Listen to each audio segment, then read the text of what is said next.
today, 'cause there ain't no doubt I love this land. God bless the USA.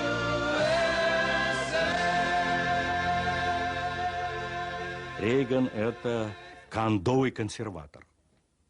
Reagan era un conservador acérrimo. Por lo tanto, a una persona que procedía de su entorno, le resultaba más fácil dar el paso hacia nosotros para encontrarnos a mitad del camino. Otro quizás no hubiera podido hacerlo y la oportunidad se hubiera perdido.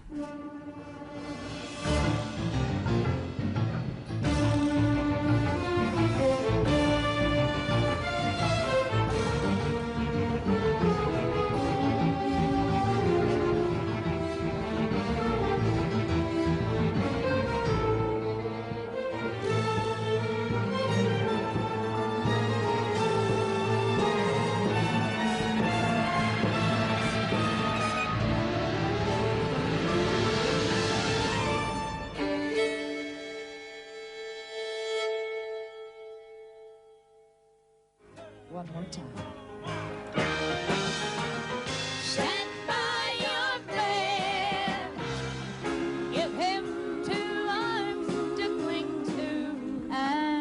Un concierto en los jardines de la Casa Blanca para una antigua estrella de cine que ahora era presidente de los Estados Unidos.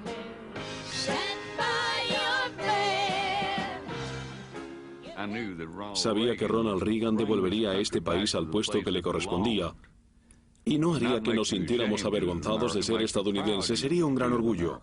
Reagan tenía la habilidad de expresar todo lo que pensaba, fuera lo que fuese, en términos que todo el mundo comprendía.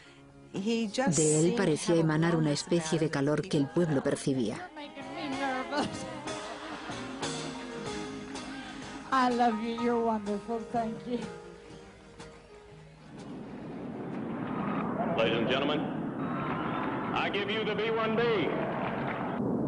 Estridente anticomunista durante la mayor parte de su vida de adulto, Ronald Reagan creía que Estados Unidos iba a la zaga de la Unión Soviética en la carrera de armamentos. I urge you to beware the temptation of blithely declaring yourselves above it all and label both sides equally at fault. To ignore the facts of history and the aggressive impulses of an evil empire, to simply call the arms race a giant misunderstanding, and thereby remove yourself from the struggle between right and wrong and good and evil. Durante los primeros años del mandato de Reagan, el poder armamentístico de la Unión Soviética parecía estar en su punto culminante. No tenía duda alguna de que el objetivo soviético era dominar el mundo. La postura militar que habían adoptado, sus acciones, sus actividades de política exterior, su comportamiento agresivo, todo me llevaba a esta simple conclusión.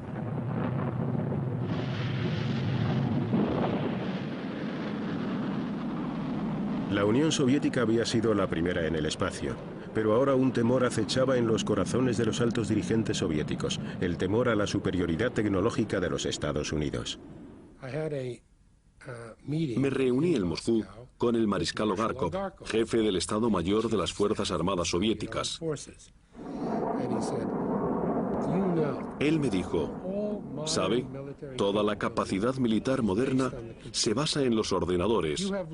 En Estados Unidos, los niños de 3 años ya saben utilizarlos.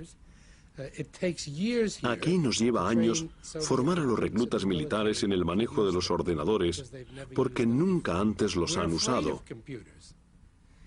Nos dan miedo. Si comenzamos a utilizar los ordenadores, los líderes soviéticos perderán control político. Los ancianos gobernantes del Kremlin aún seguían dispuestos a soportar el agobiante precio que implicaba ser una superpotencia. Para los pueblos de la Unión Soviética esto se tradujo en una vida donde todos los bienes de uso cotidiano escaseaban. El nivel de vida era muy bajo. Vivíamos de día de paga a día de paga. No podíamos alimentar a nuestros hijos adecuadamente. Para conseguir comida, que era bastante escasa, teníamos que hacer cola. Solíamos esperar durante 3 o 4 horas para conseguir un mísero pedazo de carne. Brezhnev introdujo un nuevo rostro en las filas de los dirigentes del Kremlin, Mikhail Gorbachev. Se le encomendó la misión de reformar la agricultura soviética. El país que Stalin colectivizó de modo tan brutal nunca había producido en abundancia. Los cultivos soviéticos eran absolutamente ineficaces.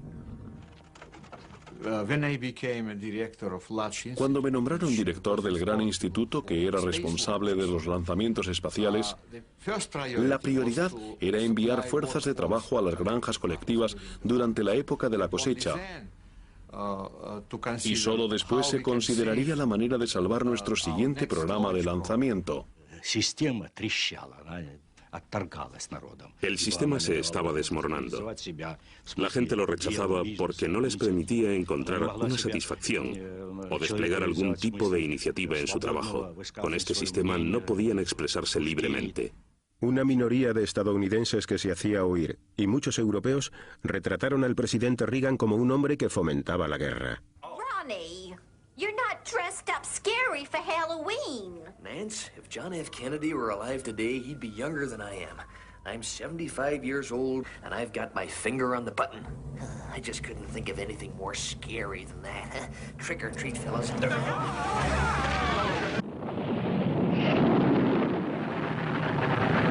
Estados Unidos y la Unión Soviética ya poseían unos arsenales nucleares lo suficientemente grandes como para aniquilarse el uno al otro. Ambas partes seguían introduciendo constantemente misiles más poderosos y precisos.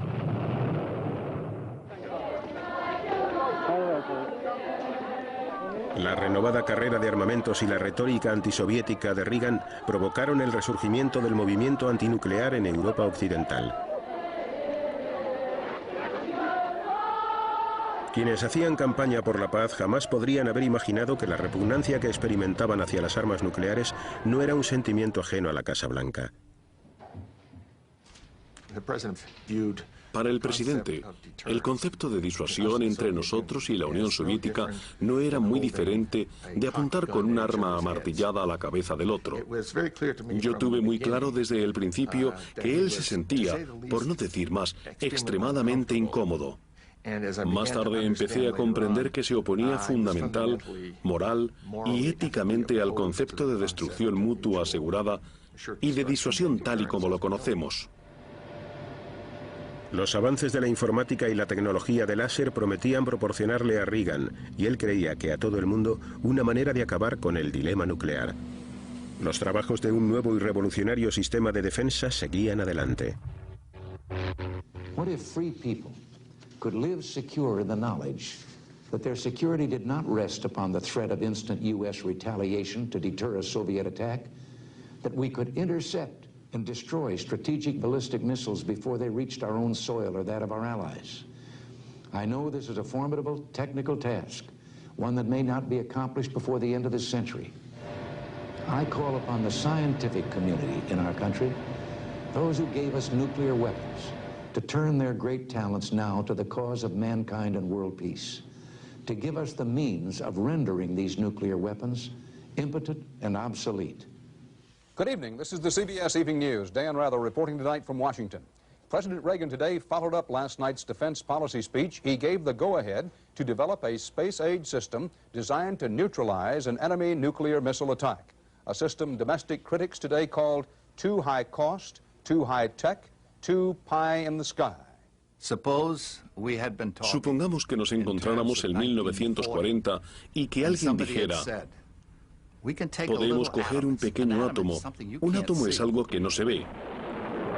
Pero si hacemos explotar ese diminuto átomo, podemos destruir toda una ciudad. ¿Le habrían creído? Hubieran dicho: sí, intentémoslo. Franklin Roosevelt dijo sí. Franklin Roosevelt es como un héroe en la historia. ¿Por qué? Por fabricar un arma ofensiva de destrucción masiva. Por el contrario, Ronald Reagan vino a verme a mi despacho y me dijo: deberíamos contar con algo para detener esto.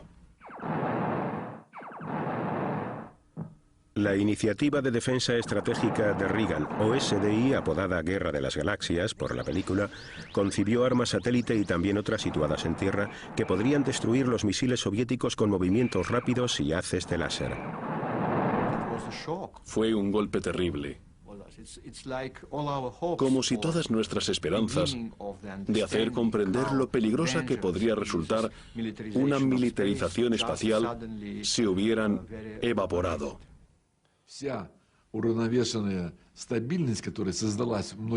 La paridad y la estabilidad que se habían logrado después de muchos años de adquisición de armas y de negociaciones se deterioraron. Eso significaba que también nosotros tendríamos que invertir en ello grandes cantidades de dinero. Comenzaba una nueva etapa en la carrera de armamentos.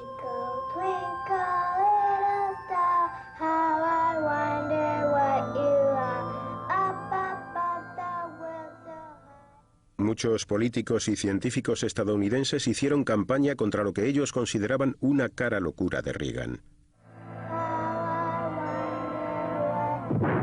The heavens are for wonder, not for war. Stop Star Wars. Stop weapons in space.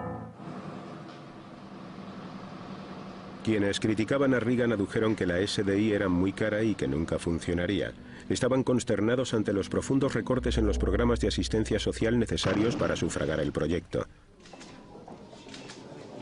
Ronald Reagan pronto descubrió que su aliado más cercano, la primera ministra británica Margaret Thatcher, también se mostraba muy crítica con la SDI.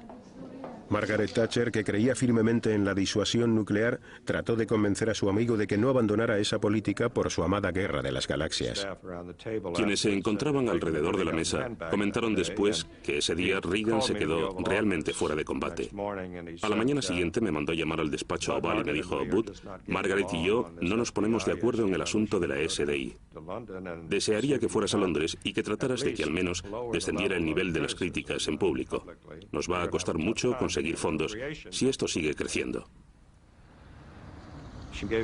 Margaret Thatcher me dio las mismas explicaciones que 2 semanas antes, y viendo que no llegábamos a ninguna parte, intervine durante una pequeña pausa.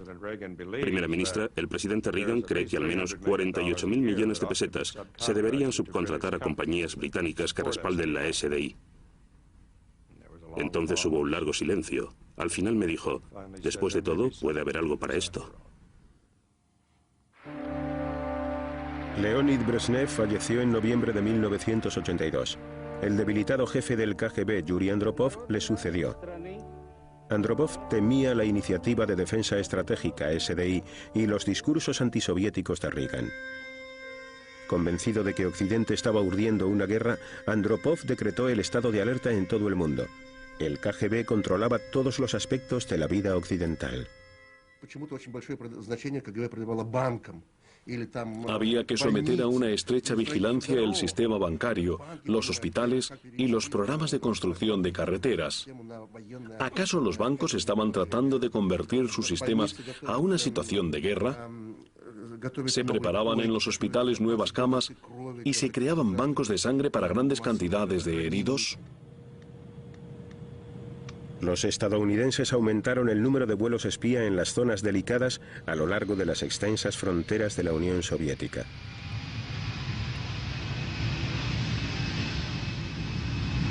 Los aviones equipados con dispositivos de vigilancia electrónica parecían de líneas aéreas civiles y a veces volaban cerca de las rutas de pasajeros.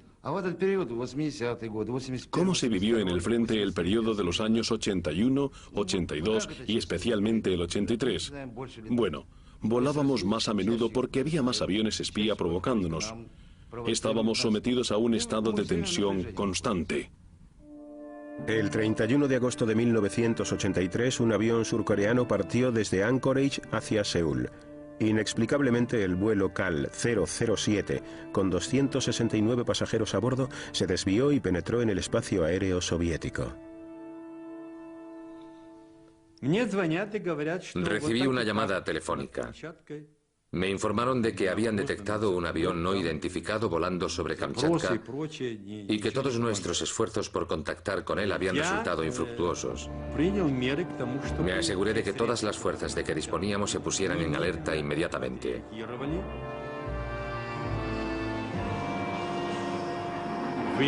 Dije: tome las medidas necesarias para obligarle a aterrizar en Sakhalin. Si no coopera, derríbenlo. Podía ver 2 hileras de ventanas iluminadas.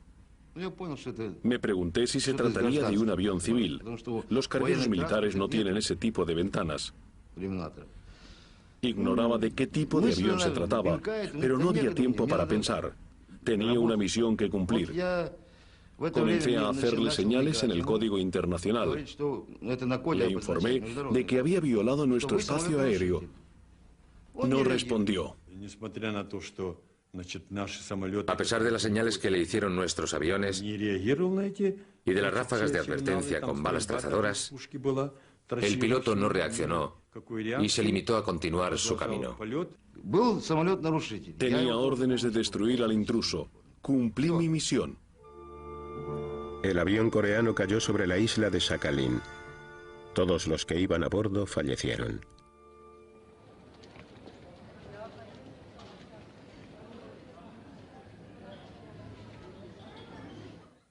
The United States reacts with revulsion to this attack. Loss of life appears to be heavy. We can see no excuse whatsoever for this appalling act. Llegamos a la conclusión de que lo único que teníamos que hacer era ser sinceros y admitirlo. Ha tenido lugar un desafortunado incidente. El piloto cometió un error. Hacía mal tiempo y una cosa llevó a la otra. No fue una acción premeditada. Nadie quería que sucediera esto. Fue un trágico error. Nos reunimos con Kornienko, ayudante del ministro de Asuntos Exteriores, y nos dio la razón. Pero no fue capaz de convencer a los dirigentes. Se trataba de una cuestión de prestigio y a los militares no les gusta admitir que cometen errores. Un ambiente de crisis se apoderó tanto del este como del oeste. Las conversaciones para el control de armas se interrumpieron. Los misiles SS-20 soviéticos se encontraban ahora ante los misiles de crucero y Pershing situados en Europa Occidental. Los líderes soviéticos creían que Occidente llevaría a cabo un ataque nuclear inminente. Un agente británico infiltrado en el KGB envió una serie de advertencias a Londres. Cuando se lo comuniqué a los británicos, simplemente no podían creer que los líderes soviéticos fueran tan estúpidos y tan cerrados de mente como para creer en algo tan imposible. Les dije, muy bien, os conseguiré los documentos.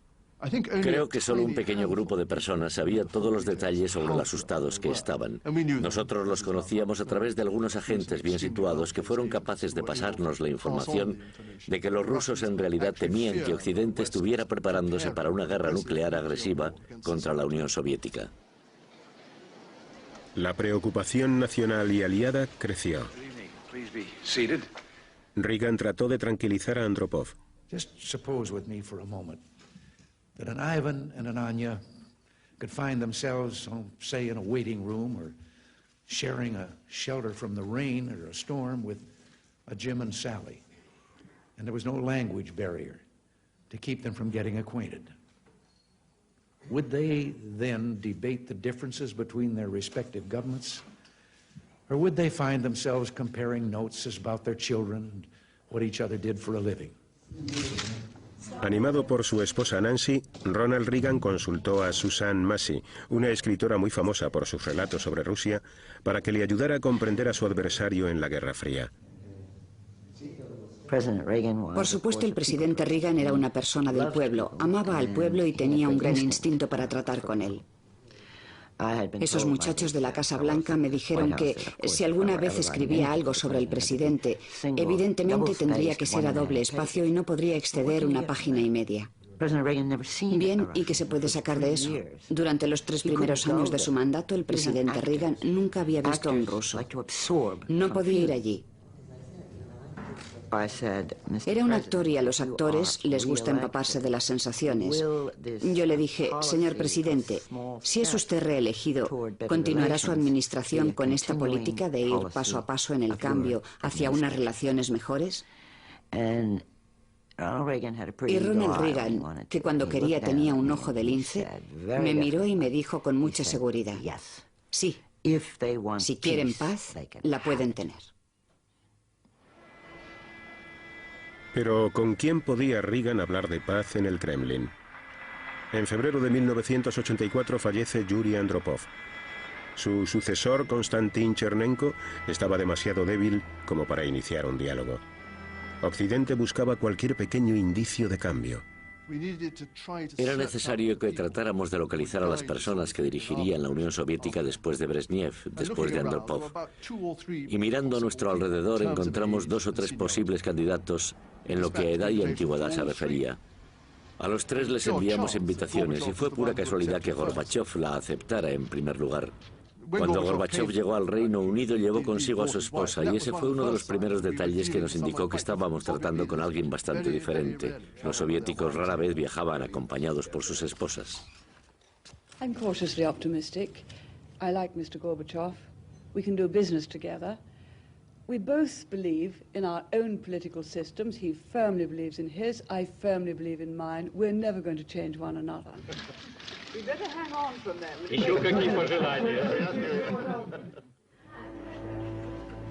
Marzo de 1985. Muere Konstantin Chernenko. En su funeral, los dirigentes de todo el mundo presentaron sus respetos a Mikhail Gorbachev y se formaron una opinión del nuevo, del joven que se iba a hacer cargo de la Unión Soviética. Allí estaba George Bush. Como vicepresidente, era el jefe de nuestra delegación. Cuando salimos de esa reunión, le dije a George, es un líder soviético muy diferente de todos los que hemos visto hasta ahora. Los rusos también notaron la diferencia.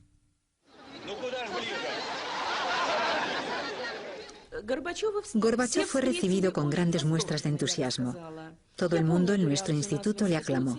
Estábamos encantados con el hecho de que una persona tan activa y culta se hubiera convertido en el nuevo secretario general de nuestro Partido Comunista.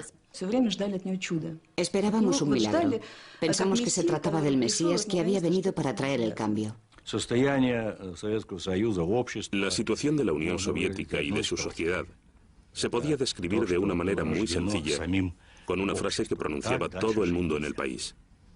No podemos seguir viviendo así durante más tiempo. Y se refería a todo. La economía estaba estancada, los bienes escaseaban y eran de mala calidad.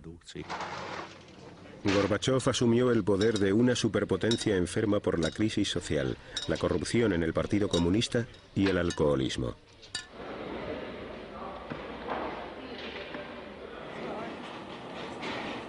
Para superar todos estos males y reactivar una economía decrépita, Gorbachev hizo un llamamiento a la reconstrucción o perestroika y a un nuevo espíritu de honestidad, la glasnost.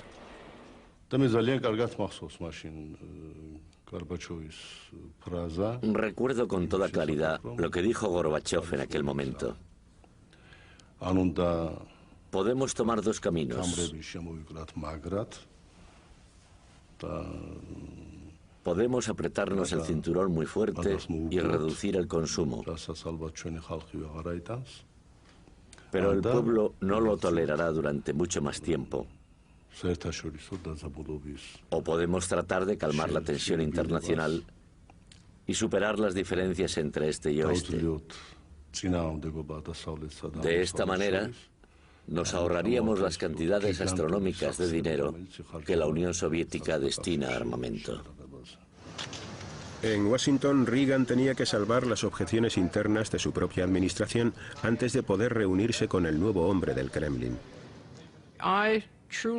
Creo sinceramente que para Ronald Reagan esta hubiera sido la batalla de política exterior de su vida, sino la batalla de política en general de su vida, que empezaría en el interior de su propio partido y luego se extendería a todo el país si hubiera intentado acercarse a Gorbachev sin contar con una persona que secundara su punto de vista. Le correspondió a Margaret Thatcher hablar en primer lugar con el líder soviético y luego decir en público, es un hombre con el que podemos tratar. Ginebra, Suiza. Noviembre de 1985. El escenario para la primera cumbre entre las 2 superpotencias que tenía lugar en 6 años estaba preparado. A Reagan le entusiasmaba la idea de averiguar si podría negociar con Gorbachev. Siempre pensé que el presidente Reagan era exactamente el hombre que en circunstancias normales hubiera agradado a los rusos, la clase de estadounidense que realmente les gustaría.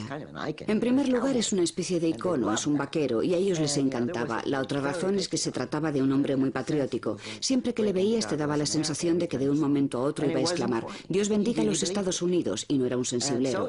Realmente lo creía, y en la Unión Soviética incluso los más radicales y cínicos realmente respetaban el patriotismo. En Occidente eran muchos los que se preguntaban si Ronald Reagan, que ya contaba con 74 años de edad, estaría a la altura y podría enfrentarse con un Mikhail Gorbachev de 54. El ayudante del presidente entró y dijo: señor presidente, ¿desea ponerse el abrigo? A lo que él respondió: no estoy muy seguro.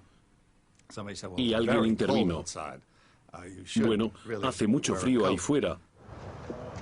La verdad es que debería ponerse un abrigo. Habían anunciado que la comitiva soviética ya estaba en la entrada.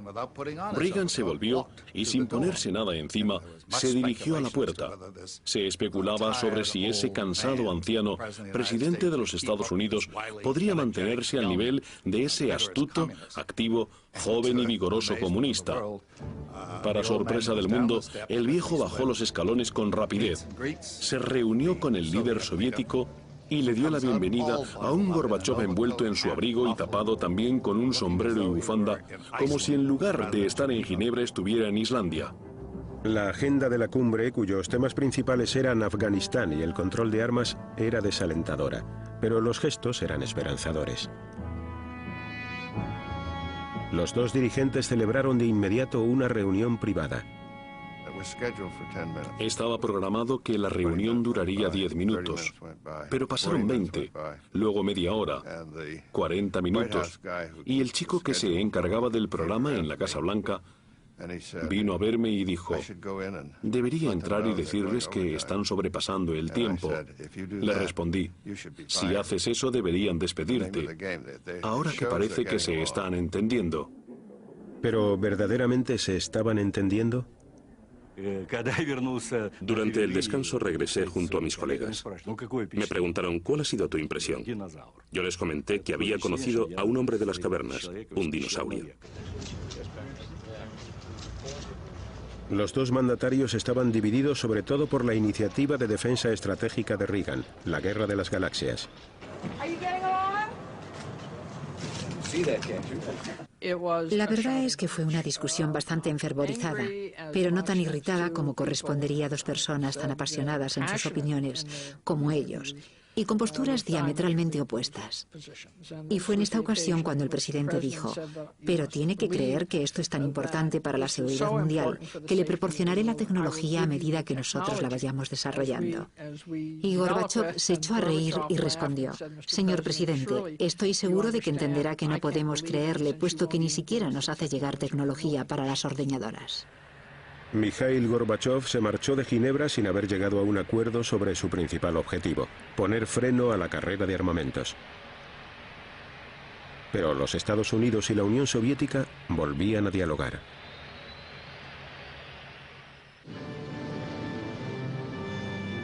Un año después de que se iniciara la era Gorbachev, la Guerra Fría continuaba. El llamamiento de Ginebra para celebrar una nueva cumbre se fue posponiendo en repetidas ocasiones. Los temores de que se produjera una guerra nuclear volvieron a tomar forma en las mentes de las personas e incluso aumentaron. Durante este periodo habíamos recibido una extensa formación ideológica. Nos hablaban sin cesar de los discursos de Reagan, de manera que llamábamos a los imperialistas estadounidenses el imperio del mal. Comenzamos a salir al mar el doble de veces que antes. Manteníamos un gran número de submarinos en el agua todo el tiempo y lo más cerca posible de las costas británicas y estadounidenses. Y cuantos más enviábamos nosotros, más enviabais vosotros. Esta peligrosa concentración y proximidad de submarinos nucleares podía traer consigo consecuencias impredecibles. Y tuvo lugar un desastre nuclear, pero no entre las dos superpotencias. En abril de 1986, una explosión destruyó el reactor número 4 de la planta de energía nuclear de Chernóbil, situada en Ucrania, al norte de Kiev.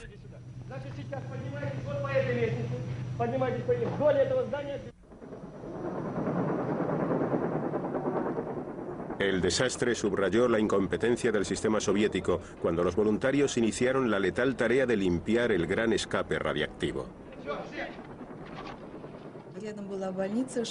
Los bomberos que resultaron quemados mientras ayudaban a extinguir el incendio fueron trasladados a un hospital cerca de donde yo vivía.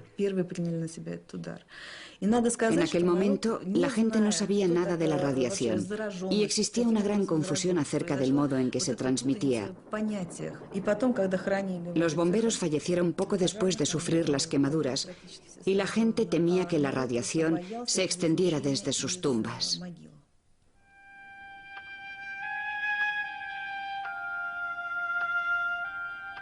Chernóbil, sus alrededores y extensas áreas de Ucrania y Bielorrusia presentaban índices muy altos de contaminación y sus habitantes se marcharon de allí.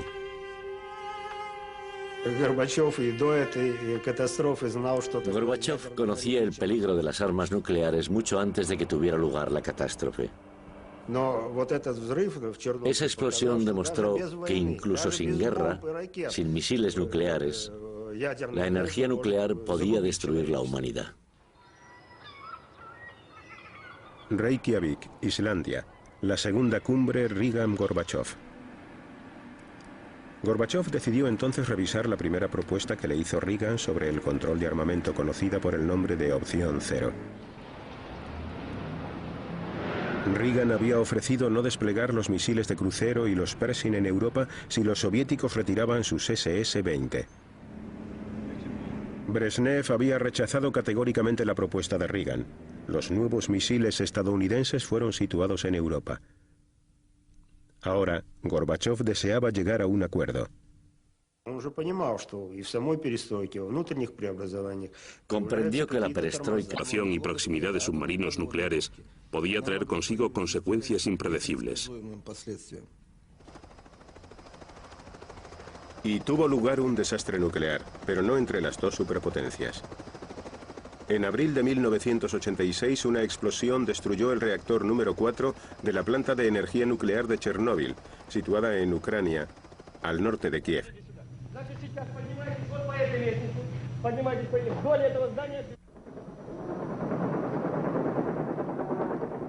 El desastre subrayó la incompetencia del sistema soviético cuando los voluntarios iniciaron la letal tarea de limpiar el gran escape radiactivo. Los bomberos que resultaron quemados mientras ayudaban a extinguir el incendio fueron trasladados a un hospital cerca de donde yo vivía. En aquel momento, la gente no sabía nada de la radiación y existía una gran confusión acerca del modo en que se transmitía. Los bomberos fallecieron poco después de sufrir las quemaduras y la gente temía que la radiación se extendiera desde sus tumbas.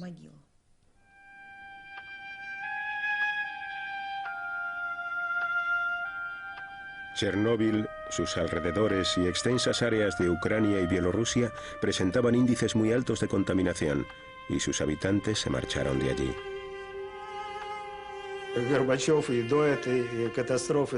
Gorbachov conocía el peligro de las armas nucleares mucho antes de que tuviera lugar la catástrofe.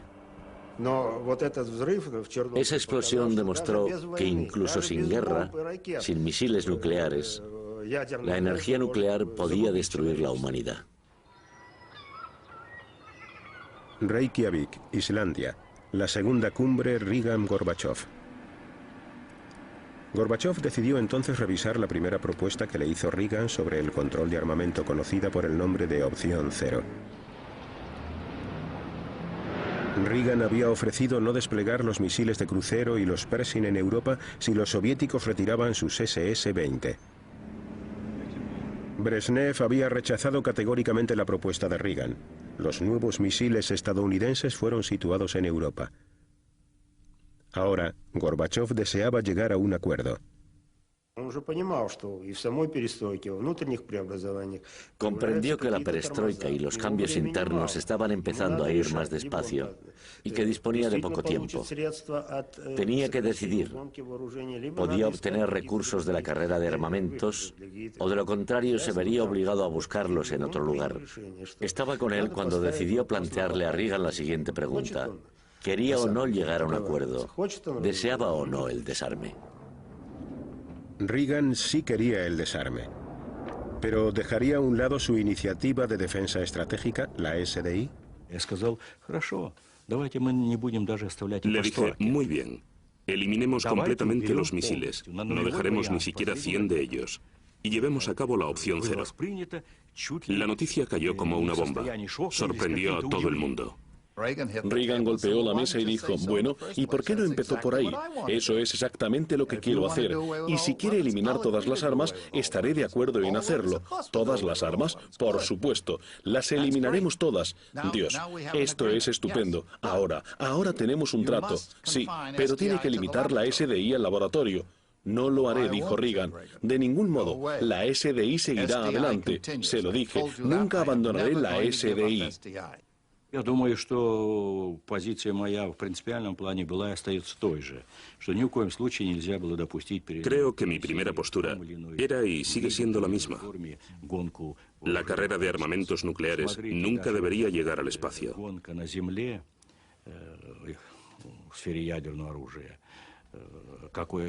Ya era bastante difícil limitar la carrera de armas nucleares en la Tierra. Gorbachev continuó presionando y en un determinado momento el presidente Reagan, que tenía las ideas muy claras al respecto, escribió una nota y me la hizo llegar. Decía, George, ¿tengo razón? Leí la nota y le dije, totalmente, y se la devolví. La oportunidad de llegar al acuerdo más trascendental desde que se iniciara la Guerra Fría, la eliminación por parte de los Estados Unidos y de la Unión Soviética de todas las armas nucleares excepto un centenar de ellas, se había esfumado.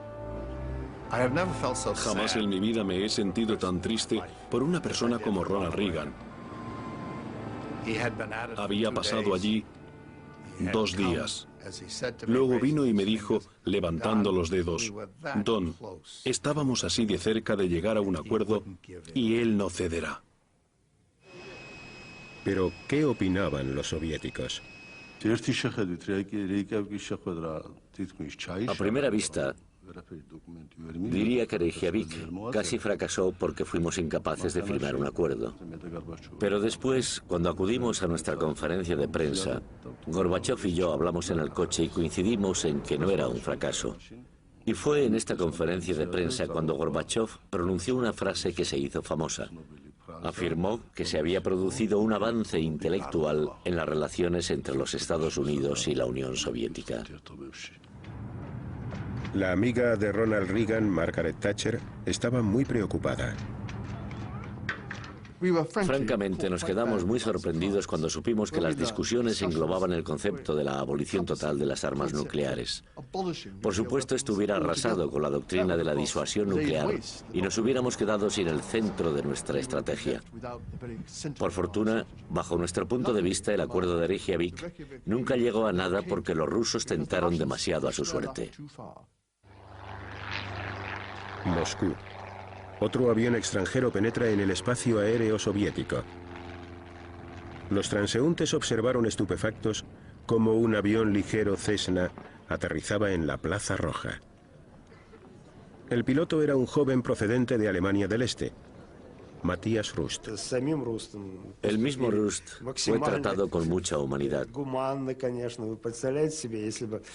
Imaginen lo que habría pasado si esto hubiera tenido lugar antes de los tiempos de Gorbachev. No habría habido diálogo alguno. Al día siguiente simplemente le habrían puesto contra el muro y le habrían disparado. Gorbachev dejó a Rust en libertad, pero aprovechó la incursión como excusa para destituir a algunos miembros del alto mando soviético. Los medios de comunicación, el fax o el ordenador, estaban abriendo la mentalidad de la Unión Soviética. Gorbachev y el Politburó veían la televisión por satélite en sus despachos. Tras los boicots olímpicos, los Juegos de Buena Voluntad, que tuvieron lugar en 1986, se pudieron ver en directo en ambas partes del telón de acero.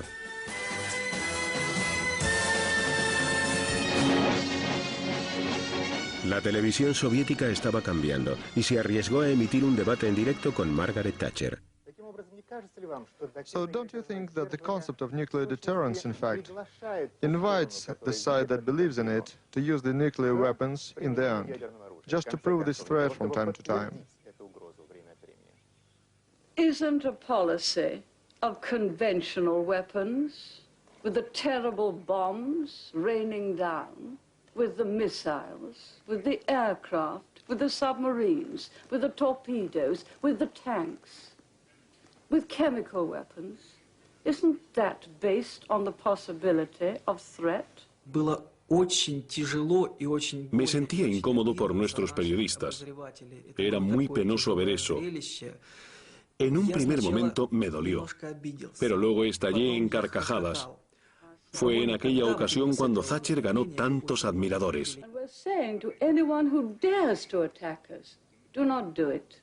You couldn't win. The result will be devastating. I think you're saying the same. He de decir que Margaret Thatcher era uno de los políticos con los que más importancia tenía entablar un diálogo, porque era una personalidad muy fuerte y un político muy duro. Y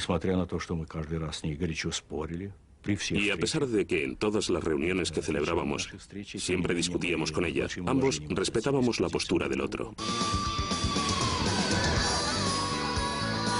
La política de glasnost de Gorbachov sacó a la luz la cultura pop.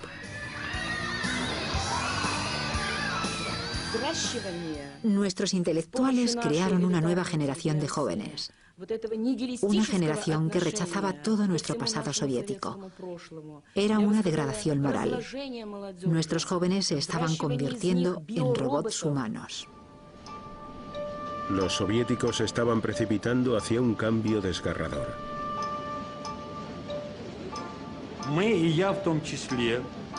A finales de 1987 estábamos especialmente preocupados. Observamos que el país no iba en la dirección que debería. La situación del pueblo empeoraba a cada momento. Y la de las Fuerzas Armadas no era mejor. Gorbachov reaccionó a la creciente oposición siguiendo adelante con planes para reformar el Partido Comunista. И все-таки все то, что мы развернули через реформу, через демократию вот эту, через советы, через трудовые коллективы, через вот эти вещи все, включения, вот это только путь. К этому надо. Там уже вы, власть в натуре. El mayor logro de las políticas de Gorbachov fue que, en el espacio de 1 o 2 años, hizo desaparecer el miedo como por arte de magia. El pueblo había perdido el miedo a hablar y a actuar con libertad. Si no hubiera fomentado las reformas, si no hubiera tratado de permitir que la gente respirara con libertad, si no hubiera tratado de abrir la puerta a la glasnost y a la democracia, de estimular a la sociedad, de conseguir que pensara y actuara, probablemente hoy aún estaría en mi sillón de secretario general. Podría haber permanecido allí mucho tiempo, porque todavía soy bastante joven. Washington. Ronald Reagan seguía tratando de hacer realidad su visión de la Guerra de las Galaxias.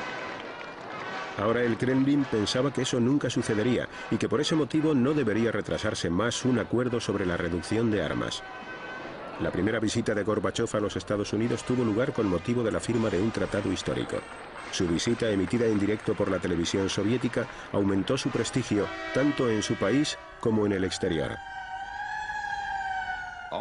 Todo lo que había visto de los dirigentes soviéticos era a Khrushchev golpeando la mesa con el zapato y a algunos ancianos con monótonos uniformes que guardaban un parecido con Mao Zedong. Carecían de personalidad y eran como zombies. Pero he aquí que llega Gorbachov. Lleva un buen traje de Brooks Brothers, muy bien cortado, corbata e incluso una camisa blanca. Era extrovertido, conoció a gente, no dejó de bromear y se llevaba bien con todos en Washington, D.C. Ladies and gentlemen, the President of the United States and the General Secretary of the Central Committee of the Communist Party of the Soviet Union. Un dicho ruso que Susan Massey le había enseñado a Reagan parecía lo más apropiado en este momento. A los rusos les gusta utilizar proverbios cuando hablan. Le convendría saber algunos. Y seguí. Es usted actor, por lo que puede aprenderlos muy rápido. Y le enseñé este. La señora Reagan estaba con nosotros en aquel momento y a ella le gustó ese. Entonces dije, aquí está, y es Doverjai, no Proverjai. Mr. General Secretary, though my pronunciation may give you difficulty, the maxim is Doverjai, no Proverjai. Trust but verify. Но значение этого... На каждой встрече вы это повторяете. You repeat that at every meeting.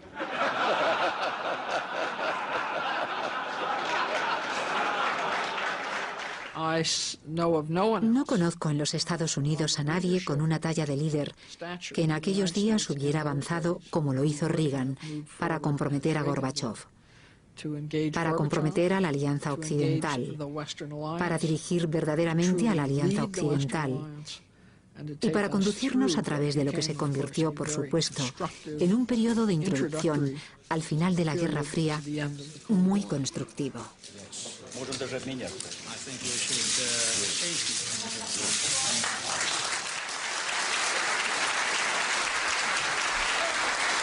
Reagan y Gorbachov fueron más lejos y firmaron un acuerdo. Por primera vez se suprimiría toda una categoría de armas nucleares.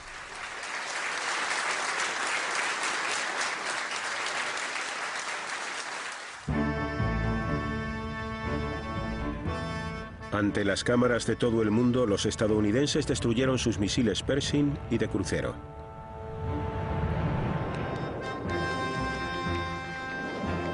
Los soviéticos desmantelaron sus SS-20.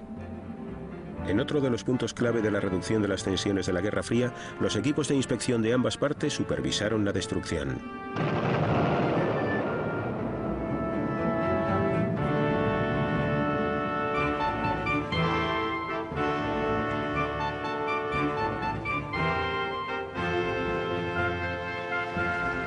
En su último año como presidente, Ronald Reagan realizó su primera visita al Kremlin.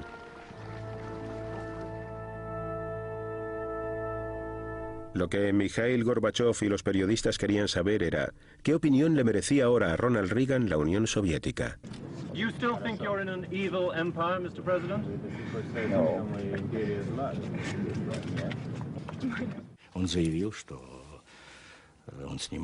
Dijo que quería retractarse de su referencia a la Unión Soviética como imperio del mal.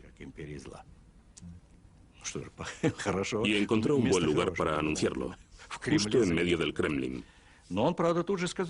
Sin embargo, añadió que lo hacía no porque se hubiera equivocado cuando lo dijo inicialmente, sino porque en 1988 la Unión Soviética había recorrido un largo camino bajo el mandato de Mikhail Gorbachov.